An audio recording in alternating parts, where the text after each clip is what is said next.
starting a conversation is the first step, I think. And that's not nothing. Yeah.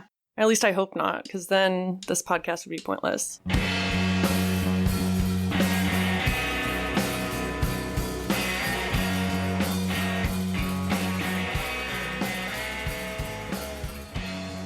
Hey friends, just a quick heads up.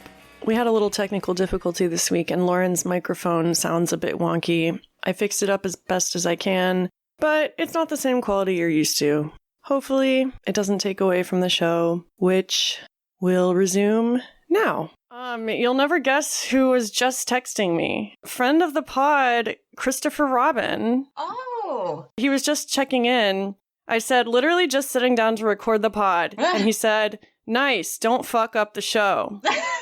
Thanks for your faith in us. He also says, tell Lauren I said hello. Let's catch up soon. And hello back. And hello, friends. Yes. And welcome to Pickles and Vodka, the mental health podcast where we have friends, right? Right. Your silence is not very reassuring. I'm Christina. And I'm Lauren. My cat has the zoomies, the post-poop zoomies. Oh, and my watch has informed us that it's 5 o'clock. Oh, as usual. If it's not Siri, it's something. Mm-hmm. Welcome to Pickles and Vodka, where if it's not Siri, it's something. I like it. Last week, we asked for topics, and boy, did one of you deliver. Yes. That's a teaser for what's to come later. Mm-hmm. But first, Lauren. Yes. Where are you at? Well, I guess the biggest news to get out of the way is I'm finally getting back into therapy. Oh my God! If I had the applause button, I would press it. Yeah, so, I messaged the old therapist that I talked to, and she was so excited to hear from me, which felt really good. I said how much I can afford to pay, which I know is less than her regular rate. There's a thing in Missouri where I think that therapists and psychologists and things like that get screwed over by health insurance more than other states, so a lot of them don't take any health insurance. Oh, shit. Yeah. So, a lot of them will do, sliding scale and stuff like that, but... Oh, that's such bullshit. And I know from talking to some of them that that's what it is. They're like, it sucks. We don't want to have to do this either, but we won't get paid at all. Like, the insurance won't pay us. Damn. We can't work for free. And I'm like, I get that. But I am able to pay a little more than I was before to her, but still not like her full rate. So I know I was like, I hope this is okay, what I'm offering. And she's like, if that's what you can afford, that's great. This conversation is so dystopian. I know. Haggling with your therapist. Right. But it is, it's like a concern when you suggest it and what if she comes back and is like, I can't take any more sliding scale people. Yeah, that is a legit concern. But yeah, so that's all good. And she has, I think it's October 22nd, Tuesday, will be my first session back with her. And it probably will be before our next record because I was going to tell you I will have to miss next week. That's okay, because I have a guest interview on the 15th. Perfect. Yeah, because we're professional and we plan ahead. Exactly. How do you feel, though? I'm somewhat relieved because it did feel like everything was just kind of like crashing in the last few weeks. Yeah. This could not come at a better time. Also, I meet with a dietitian that I've seen for the past 4 years at this point, but I see her at most once a month. And it just feels like we rehash the same thing, either that or else, because she is, as I've said before, she's kind of decent at being a substitute therapist. So I talked to her just about a lot of brain shit. Brain shit. Yeah. Welcome to Pickles and Vodka, where we talk about brain shit. Brain shit. In fact, we should just rename the podcast Brain Shit. Yeah. Sorry, I'm in a silly mood tonight. No, I got it. I liked that as soon as I said it too. Brain shit.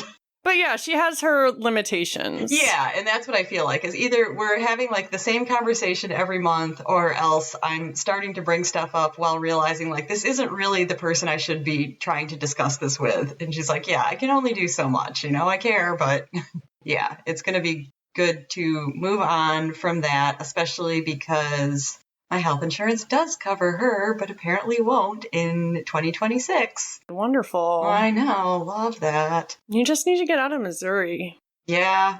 That's what the universe is telling you. Though I don't know what's better because, as longtime listeners would remember, when I was in Illinois, my health insurance was so bad that I won a class action lawsuit against it. No comment. Right. That's exciting, though. I'm really happy that you are reestablishing that relationship because it is happening in the nick of time. Yeah. So I guess that's the main thing. I probably could have talked about more stuff, but I didn't plan for it. So, now my brain feels scrambled trying to pull up, what was my week? You didn't plan to talk about your feelings on a mental health podcast that you record every week at the same time on the same day? No, I just need you. You do the same thing. You just kind of take notes. I need to talk about this. I need to mention this. I kind of have the same issue today, as a matter of fact. So with that being said, where are you at? I had a pretty good day, actually. And I'm trying to think of why it was a good day. I got half of my security deposit back from my old place. That's always great. Which, I don't know about you, I have never, ever gotten a security deposit back. Oh. And it's not because I'm a bad tenant. Yeah. It's just, I don't know, for whatever reason.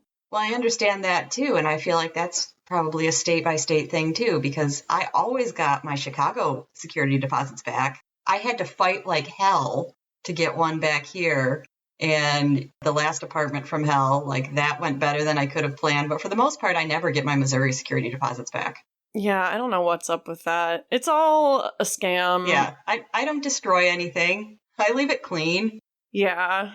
So that is a little bit of weight off my shoulders because, as you know, I stress out about money a lot, especially recently. I'm working a little more these days. Actually, it's funny that you say your next appointment is on the 22nd because I have an appointment on the 22nd with my disability lawyer to prep for my hearing, which is happening on the 27th. Okay. So that is coming up faster than I would like. And I honestly don't know how to feel about it. I forget how much I've talked about this recently, but I don't know. I feel semi-functional these days, but I'm still not working full-time in the same capacity I did in the past. And when I was working full-time in the past, I was struggling the whole time. Yeah. I mean, in the last 2 years alone, I've been in treatment 3 times. Mm-hmm.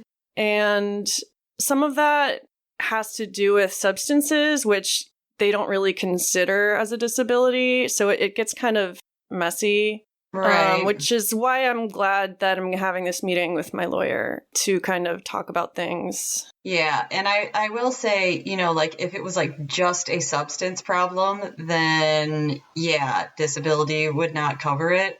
Exactly. But the thing is that, we've talked about this, all the issues we deal with are interrelated. So even though you have a substance problem, it's related to the things that are valid disabilities. It's just part of it for you. Yeah, it's been pretty much my whole life. I haven't really felt normal. I've never felt capable in the same way that I feel I don't know, who the fuck feels capable, Yeah. But I've accepted that whatever outcome happens, I think I'll be able to move forward with that decision, whichever way it goes. So yeah, I don't know what it was about today. I just felt good. My sister and I got a coffee maker. So we had real coffee this morning. What have you been drinking? I have been blending instant coffee into my smoothies. Okay.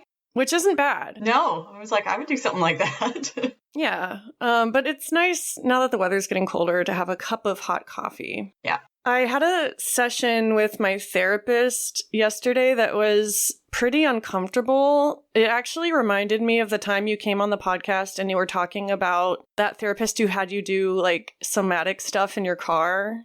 Oh. Do you remember? Vaguely. Well, so this therapist that I have now is very much into somatic therapy. Mm-hmm. Which is having to do with your bodily experiences, being in touch with your body, basically, which I'm terrible at. Mm-hmm. So I could feel myself dissociating, like, as we were doing these things. And it was really interesting to have someone like call me out on that and to realize how much work I'm actually in for. Yeah, I had a couple that do that kind of thing or similar things. And I agree. Like, I've been able to participate to some degree. Like body scans. Yeah. How the fuck do you do a body scan? Yeah. You even saying that word, I'm like, I know I've heard it like when they're talking about stuff, but offhand, I'm just kind of like, huh? Yeah, it was real uncomfortable. And I mention it now to kind of, I want to track it over time and share results with the podcast. So that'll be interesting. But yeah, I'm doing pretty good today. I feel like even though we don't have an official topic, you brought a topic to me recently. The one that I messaged you about? Yeah, the one you texted me about. Yeah. I feel like we could talk about that. Good, because I did pull up a few things for my side of the conversation so that I would remember. Amazing. Do you just want to start with that? And then maybe at the end, we can share our listeners' suggestions? Yes. Okay. I'll explain how I got into it. Well, basically, when I'm at work, when I get distracted and get bored, which is all the time. Don't give yourself away. I know. You're professional. That's right. I just pull up the little like MSN sidebar and I just scan. I'm like, what's an article that I can read that just kind of like distracts me for a minute? Oh my God, I used to do that too. Some of them are real stupid. Yeah, and it gets a kind of algorithm on you, and sometimes you hate it and you stop trying to click on those so that you don't. Well, and who knows how many are like AI now? But we digress. But anyway, so I do, often read some mental health based. Imagine that. So I saw one that said something about glass child syndrome. Glass child syndrome. Glass child. And when I saw it, the first thing that I thought it was going to be is like fragile children, like delicate, everything hurts them or something like that. But what I pulled up is actually a picture of me. Oh, shit. Do I have a good definition? Why did I just picture a literal picture of you for a second? I was like, wait, you clicked and it was literally a picture of you. While you're looking, maybe I can tell you what I think it is. Okay. So I'm thinking of protective parents. I'm thinking of someone that you can like see through, maybe, like their emotions. Okay. I don't know. I'm just spitballing. You, I would say, are half right. You're closer than me. It does get the name apparently as the child that you see through. Oh, wow. Okay. So it is growing up with a sibling who had complex needs such as chronic illness or disabilities probably means that you often felt invisible to your parents. You knew your siblings needed more help than you, so you learned to take care of yourself at an early age. You're self-sufficient, responsible, and helpful, but you may also struggle with mental health challenges like perfectionism or people-pleasing and find it difficult to set boundaries. My mouth is wide open. Just like mine was when I read that. I was like, oh, so you created this for me, huh? Yeah. Well, and for listeners who might not know, you should describe your childhood a little bit and like why that applies to you. Yeah, so I was the youngest of 3 kids, but my sister, who's 3 years older than me, she was born severely brain damaged. I don't know what it was, I think because like science didn't know what it was at that time. It's just she literally had the capacity of a newborn. I mean, she is not able to speak. She's not able to feed herself. She's not able to walk. And, my parents had to do everything for her from day one until she died when she was 13. And I've said and come across things before where I just realized like, oh yeah, I feel really independent because I remember from a very young age, the things that I got praised for is my parents telling me just like, oh, you are never sick. You never have problems. You entertain yourself. You're so easy to take care of. God, I feel like that's just asking for trouble later on. Yeah, the only thing that was like really sad to me reading a lot of these, because I just have a few articles up, is they're talking about like if you can recognize it in the middle, they talk about what it is, what kind of qualities this child might have. And then they're like, how to parent a glass child. I'm like, well, we didn't know any of that when I was growing up. I figured it out when I'm 45. Yeah, it's a little late. Yeah. But I mean, just curious, what do they say? I didn't read much about that because, like I said, it's not relative to me. I mean, I would imagine just like doing a bit of extra work to coax that child out of their shell, like making an effort to ask them how they're feeling and like what their thoughts are on things. I think also like I know I skimmed some of it, and my reaction today, because it's so many years later and I didn't get it, is just like I don't like that, because I know now when I think of things, like my parents being involved in my life and asking me how I'm feeling and suggesting I share my emotions, like that all sounds gross to me just because it's not what happened. Yeah. Like I said earlier, it's a little too late for that. Like, it's a nice gesture, but that's all it is a gesture, because they've passed the point where they can like make an imprint. Yeah, and it is weird too to think of it that way. Like maybe like those thoughts wouldn't be so unsettling when I think of them if they had known and like made a change when I was like 5. But now, yeah, just because it's all happened, it's the way it was, then it's just kind of like, ooh, I don't want to share my emotions with my parents when I'm 5 or now. Yeah, I mean, and it's interesting because you've been sick basically your entire life with these mental illnesses. Mm-hmm. And I don't know, I think that's really interesting because it makes me think how much of that has to do with the fact that you didn't get that attention. I mean, not a hot take or anything. Right. But at the same time, it makes sense why. I mean, we've talked before about like how, yeah, this is going on since I was like in junior high, but I hid it so well. Yeah. That it's like, yeah, I started being obsessed with like eating disorder media and, pursuing like all the behaviors, thinking that it's going to solve everything for me when I was like 11.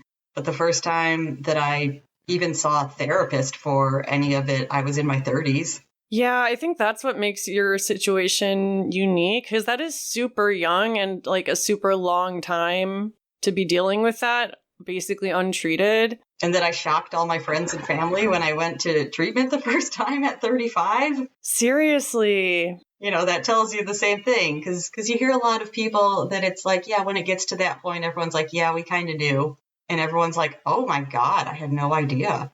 Well, yeah, because I feel like your emotions have always kind of been not transparent in the way like you wear your emotions on your sleeves, but like they're invisible. Yeah.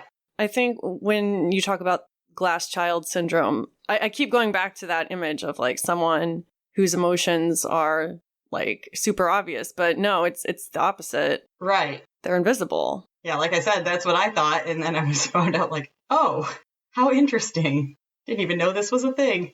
That is so interesting. This week, I made an audio journal for the very first time in months. I'm not going to play it, but I was talking about why I don't want to get better. Like we've been talking about on the podcast in the last few weeks. Like, what is wrong with me that I am so resistant to wanting to better myself?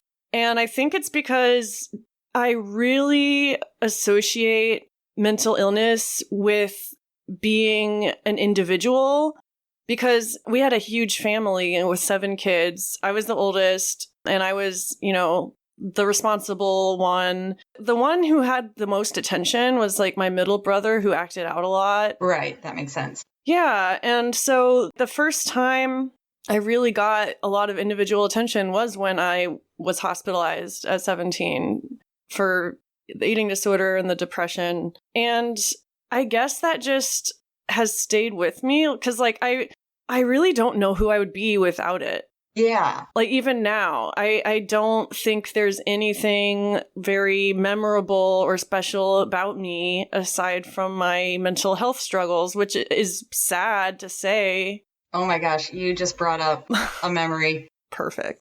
I feel like this was probably in maybe junior high, high school, college age. A lot of the times, if you find yourself in some sort of group setting, where they do a little like icebreaker thing and they're like, say one word that describes you. And oh my God.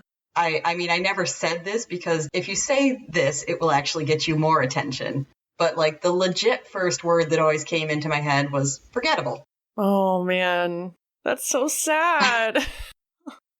But I can relate. But it makes sense. I mean, it fits with all this. That's who I thought I was. Yeah. And it's so hard to go back and undo that in your 30s and 40s. Mm-hmm. I mean, we're basically middle-aged at this point. Oh, yeah. Which is like, that's a whole other thing that I haven't accepted. Oh, and another thing that I wanted to touch on, because this kind of, like, I don't know, gave an explanation, because I've never really understood this about me. I mean, I guess it didn't explain it. It at least said it fits. Because you were saying, like you felt like the mental health problems were your identity, and who are you if you're not that? And that's how you got attention. That's still how I feel. Yeah. And, and I felt like the same way. But at the same time, yeah, it feels like it has to be my identity, and it feels like this is how I get attention. But I hated at the same time that I was. Like you hated that you had the mental health struggles, or that you needed the external validation? That I was getting the attention for that. Like, even though it still felt like that's who I am and that is my identity, it was like, but I am so angry at myself that this is how I'm getting attention. Yes. Yeah, because, oh man, I feel that because, I mean, so my sister and I have been watching Intervention, Mm-hmm. which is a show that ran during the early 2000s to like the 2010s, I think. And when they're interviewing the families who have submitted their loved one to have an intervention, Mm-hmm. a lot of times they'll describe the person in their younger years as like making a cry for help. Okay. Like they'll describe the addict's early behavior as a cry for help, and they'll say it in like a disgusted tone. But it's like, so what? Like, even if it is a cry for help, they need help. Like, yeah. And so I feel like with us, it's like, yeah, maybe this is our identity, but like, why is it our identity? Like that's not normal. Yeah, like one of the things that I remember hearing in a therapy group, and I know we've discussed this on some episode long past, is the idea that when you see somebody acting up, like people like to say, oh, they're just doing that for attention. And, whoever like therapist or whatever was leading the group was like, really, if you see that, you should say, this person clearly needs attention.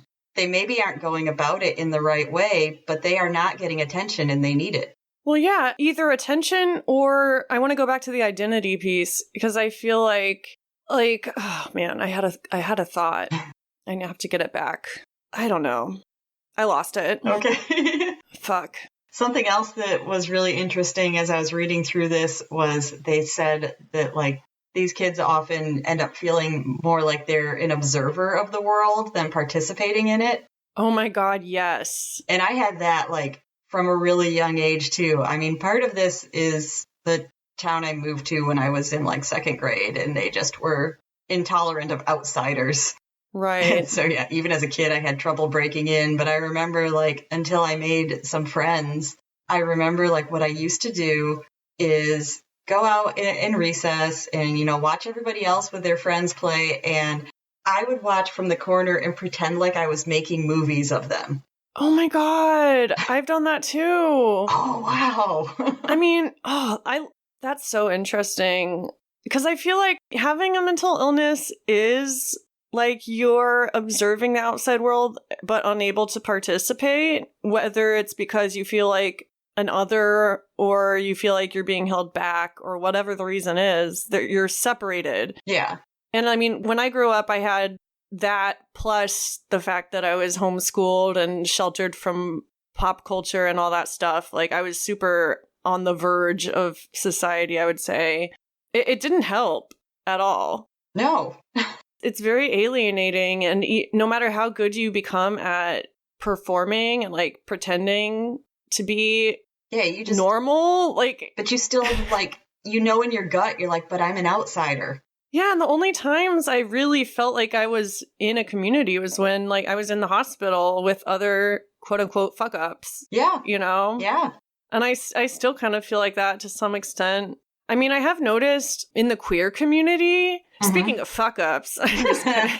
I don't know. I didn't come out as queer until I was 31, as we've talked about, but I feel like a lot of my friends in my 20s and beyond were queer. Like, I feel like I've been in the queer community even before I came out as queer. And I do feel like there's a lot more acceptance in that group because, yeah, they tend to have also struggled with mental health, like, due to whatever reason. It's usually from feeling like an outsider. Yeah. All that to say, when there's other people who have felt like outsiders, I usually gravitate towards those people. Yeah, because the flip side of that, I would say, like, whenever I have found myself in the treatment world, then after a few times I did notice it felt like there is a disproportionate amount of queer people who I feel like I see in the outside world. And it made perfect sense to me when I thought about it. I was like, well, of course, because, yeah, people have told them they don't belong and all this kind of stuff too. So what are you going to turn to? Mental illness. Right? Addiction.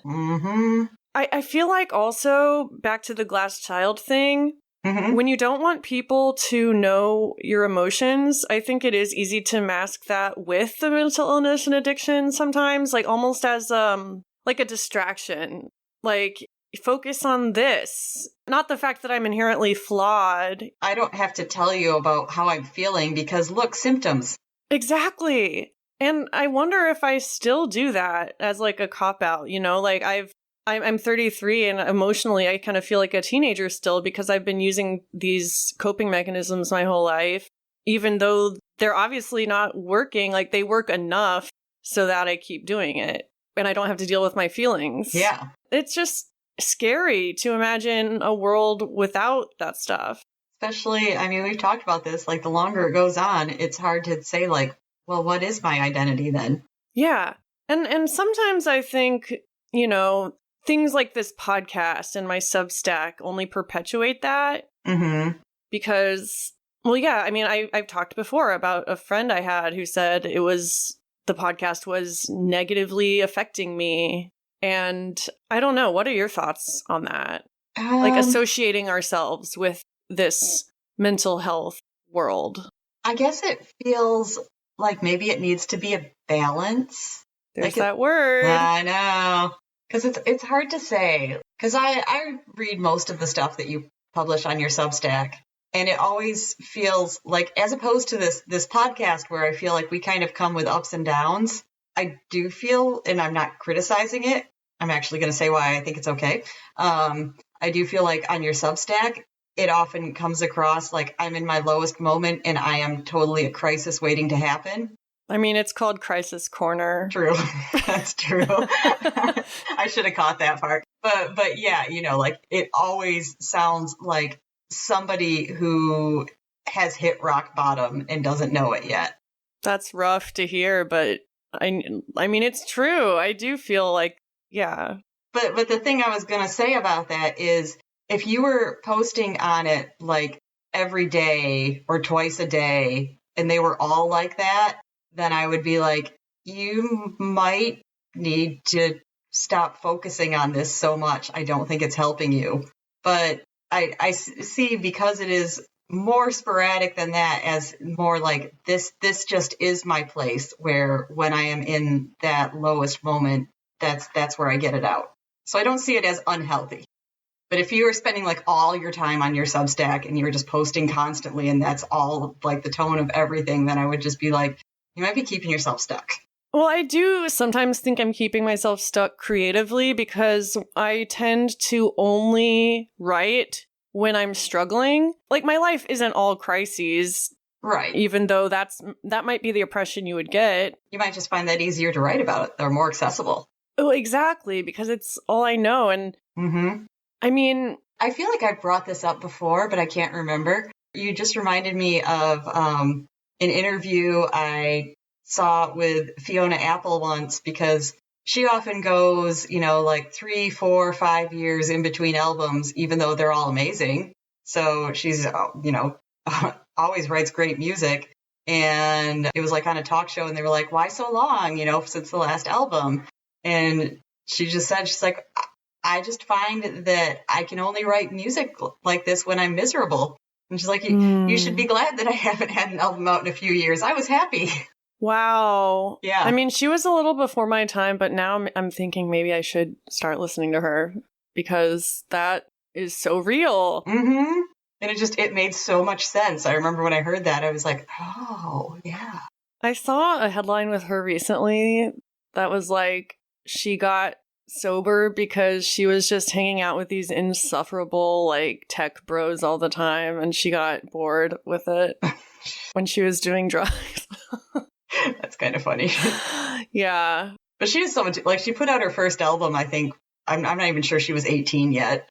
So, yeah. Probably with early fame, she got stuck in that world. Well, it's like Maria Hornbacher publishing Wasted when she was 23. Right? Like, she has gone back and said, like, I was a different person. Like, I was 23. Of course. But what do you want from me? Barely an adult then. You're still, yeah. I don't know. I don't want to only be an artist when I'm suffering, But that's how it's been. And I guess I'm worried that if I get better and, my life is great, then I won't be inspired anymore. Like, I won't have anything interesting to write about.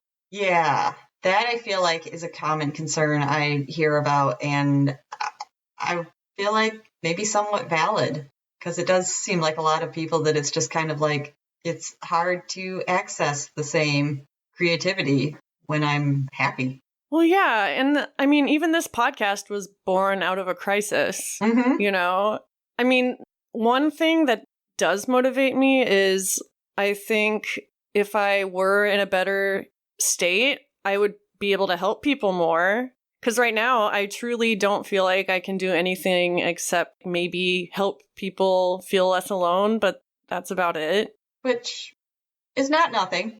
Right. That's not nothing, but I guess I want to do more. I don't know what that is because, like I said, I can't even fathom it.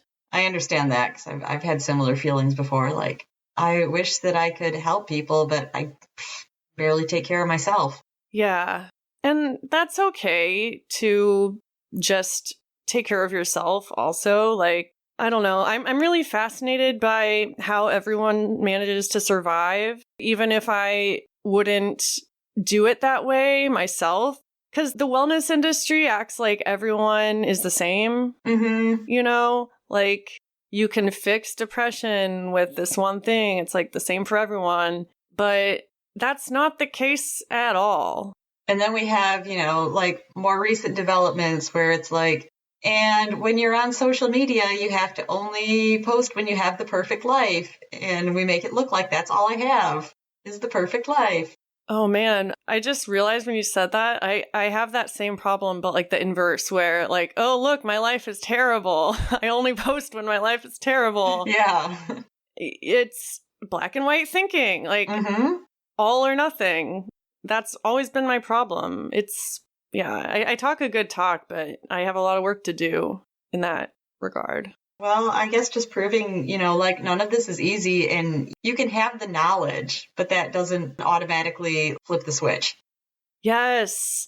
Oh my God. Another thing that we've noticed watching Intervention is that the family members will often tell the addict, like, don't you know what you're doing to yourself? Like, how could you choose your drug over your kids? Or like, how could you make these stupid decisions? And all it does is harm because most of the time, self-awareness is not the issue. Right. And we've said that so many times on here. Like, we're both too self-aware, to be honest. And it doesn't fix you at the end of the day. It's not enough. Yeah. That I feel like has been in more recent years in like therapy discussions. One of my biggest frustrations is like, I know all of this is bad for me. I know that it's not going to accomplish anything. So why do I still do it? Well, but with that said, I think knowledge is important. Like this whole conversation about the glass child syndrome, for instance, like that is something that you just learned about that's giving you more insights into yourself. And so I guess it's like what we do with that knowledge. I mean, hey, that's going to be one of my first new therapy conversations. I can tell you that. Exactly. Like starting a conversation is the first step, I think. And that's not nothing. Yeah. At least I hope not, because then this podcast would be pointless. I know. I was even thinking a minute ago as we're talking, I'm like, I hope people respond well to this. I hope, like I was so shocked by it. I'm like, I hope other people just like get some insight and, maybe had a similar upbringing and are like, wow, damn, that's me too. Yeah. And that reminds me, I meant to say, if anyone listening feels like you have something to add to this conversation, you can always send us a voice message. Mm-hmm. Like, even if you don't want us to play it, you can say so, but we love hearing from y'all and we couldn't make this by ourselves. Otherwise, it would just be us talking back and forth forever. And no one wants that. With that said, we got a lot of really good ideas from a listener who goes by Daddy's Issue. I didn't see that when I read the comment. Didn't see the name. Let us know if you want to be referred another way. But they commented on our Substack with some topic potentials. And so I thought we could just go down the list. Okay. And if listeners want to hear about any of these in particular, hit us up. Mm-hmm. The first one, they said we should do infomercials about emotions, a la spin the feelings wheel. Could just be a way to be silly while sharing relatable stories, maybe 20, 30 minutes an episode. So I looked up Feelings Wheel. I've seen some, yes. Yeah, I mean, I've seen them too before, but the Wheel of Emotions is so huge. Like, I always forget how many emotions there are. And I really do like that idea of just like randomly picking one and talking about it. I was thinking that too as you were saying that. Like, that specifically was my thought, as I was just like, I remember it being like enormous. So there's so many possibilities. Well, yeah, because you start with the basics like happy, sad, angry, and then happy gets divided into like joyful, interested, proud, accepted, and then it goes on and on. Yeah, there'll be one there that's like perturbed. Indifferent. Yeah. So the next one was practicing toxic traits as a way to throw licks at abusers and educate how to spot them. Could be shorter or a few grouped together. I'm not totally sure I understood their thought, but I think I like it. Yeah, I wasn't exactly sure either. I mean, maybe that's a good thing that we don't understand toxic traits. Well, it almost, because like practicing is in quotes, like practicing toxic traits. It almost, like role playing? Yes, it almost sounded, like us like pretending to have them and being like, this is how you would be if you embodied this. Yeah. Oh, like how to gaslight someone? Yeah. Ooh, okay. That might be fun. Yeah, that's at least how I read it. You can correct us if I was wrong. Yeah. The next idea was letters to the editor, but the editor is whoever the asshole is keeping us stuck in the circus of a planet. Loved that one too. What do they mean by that? Like we're writing letters to the universe? Yeah, like I'm sure you've at least seen the general idea of like a letter to the editor in the paper. That's, just someone kind of like giving their opinion. So like an average journal entry. Yeah. Basically. Except like addressing the universe, like, hey, quit fucking me over. That might be cathartic. Mm-hmm. How to actually speak kindly to yourself. Everyone just ignore that one. Yeah. No, we need to bring on a guest for that one. Yeah. Because we don't know. Yeah. Conflict resolution strategies for the sad and anxious. I want that for myself. Like, I would listen to a podcast about that. First of all, that sounded like a great album title. Right? Conflict resolution strategies for the sad and anxious. That would be a book I would check out at the library. Yeah. I'm so glad that I got my favorite suggestion of all of them, which is soup season. Just read poems about soup. Also, I could just talk about soup. That works too. I have been really into butternut squash soup. It's one of my all-time favorites. I make my own bread. And so my ultimate favorite fall meal is butternut squash soup with a ton of sriracha and spinach and then I make a grilled cheese with my Ooh. homemade bread and like vegan cheese. It's so fucking good. I love that, especially because I will 99% of the time make my butternut squash soup spicy as well. So much better that way. The next topic they suggest, whatever happened to Barney? Fun story, we weren't allowed to watch Barney because there was magic. Oh, I was curious when you said you weren't allowed. I was like, what's the reason for Barney? I mean, I never watched it, so I didn't know there was magic. Okay. Yeah, maybe that's a different podcast. Yeah. What's the next one? I think these both kind of go together. Ghost stories you almost believe, also witch stuff. Yeah, I don't believe in ghosts. But I feel like if I thought about it, like there's freaky things that have happened that where I'm just kind of like, okay, that's not logical, but... Actually, my sister would be a great person to have on the podcast to talk about that because we were talking about this the other day and I was saying like, I don't believe in any of that stuff. And she was like, I don't know. Some stuff you just can't explain. Like, I believe in the possibility. And so I don't know. I feel like y'all would have a lot in common on that. Again, witchcraft was something we were shielded from. Yeah. What actually is a realistic goal these days? The days where we aren't even guaranteed more days, it feels like. I love that one. Yeah, that one hit hard. Because, oh my God, I feel like we talk about apathy a lot in one way or another. And I definitely feel like, especially these days, I can't get excited about goals like I used to because it's like, what's the fucking point? Yeah. So I actually really love that idea. Yeah, I like that one a lot. Anyone else, if any of these tickled your fancy and you want to hear more, or maybe we'll just come on and talk about soup. Yeah. Send us your favorite soup recipe or poems about soup. I just pictured a soup that has pickles and vodka in it. Oh. Gross. I know I made a Thai coconut soup once that was really super good, but the thing is I just tried to kind of like invent it off the top of my head. Like I read a few different recipes and I pulled things from them and threw things together, so I have no clue how I made it. Well, that's the beauty of soup. I know. You don't need a recipe. Right.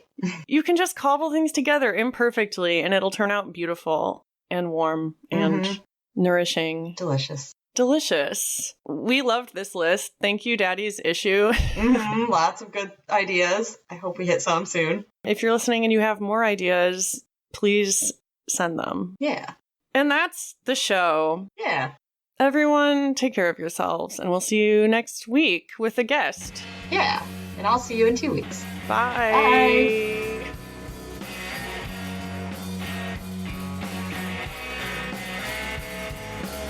If you like what you heard, tell a friend about the podcast. You can send them to picklesandvodka.substack.com, where they can listen to our entire catalog and find our newest merch. We love hearing from our listeners, so leave us a voice message at speakpipe.com/picklesandvodka. My personal Instagram is at xtinajumper, and Lauren's is at Lauren3_AFH. We'll see you next week.